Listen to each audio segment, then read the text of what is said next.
So you've talked about being an environmentalist and that being a way Republicans can make inroads with younger voters. Pew Research poll in 2019 showed that 52% of young Republicans feel that the government is doing too little to combat climate change.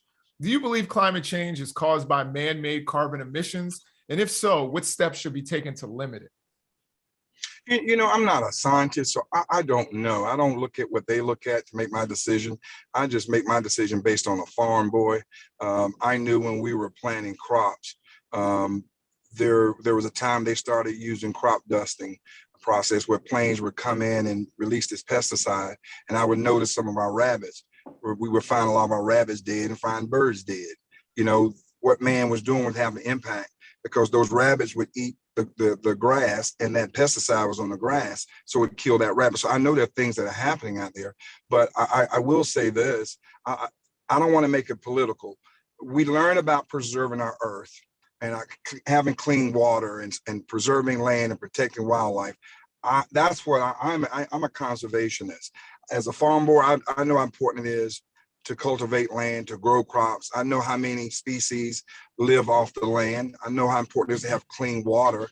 I know when I started when I was county executive, I created a partnership with Georgia Power. We were releasing at our landfill methane gas into the air.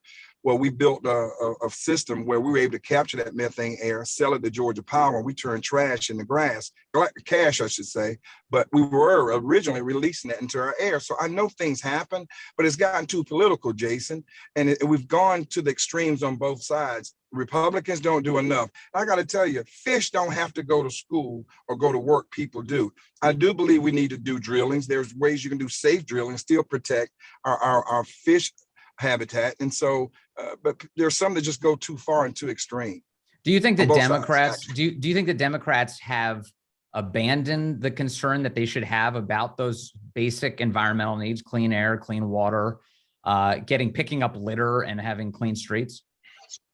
You go to a lot of cities run by Democrats, and look how dirty those cities are.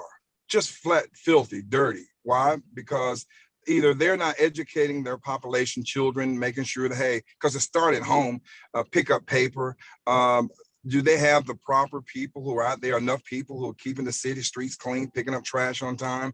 That's a management issue. So that goes to that person, that individual, or I should say administration. It's a management issue. I do know, though, many of us who do care about it, they're Republicans and Democrats. We're trying to do the right thing, but we get grounded out by the noise from the extreme on both sides, and that's what the media wants, to hear the extreme, not those who are reasonable and rational. Yeah. And so Teddy Roosevelt, Republican, one of the biggest conservationists I know, he started basically the national parks. That was a good thing. He was a Republican. He wasn't a Democrat, but let's not. I'm sorry. So you mentioned, cities. So you would agree with some elements of like Build Back Better in terms of, improving air quality through getting rid of some of those big buses that are big polluters, like having electric buses. You'd agree with that element of Joe Biden's Build Back Better? I agree with certain elements of that bill, but let me tell you, I don't believe like AOC and others, they want to get rid of trains. They don't want cows to give milk. They've just gone too far. They don't want to fly in airplanes, but they want to fly an airplane themselves, including private jets. And so that's when I'm saying they're going much, much too far. AOC was in a private jet? Oh, you don't think she's never ridden on a private jet? I don't know. I'm asking you. You know what I mean? I don't know. I never heard that. Yeah. I believe she's ridden on a private jet before. I believe she's ridden on a commercial airline before. But if you leave to her, we won't have airplanes. And we're having to all those jobs, and we can't do it safely. Sure, we can. Technology, are you certain? Because technology. I think her argument is that we need more high-speed trains, not necessarily that we don't need airplanes.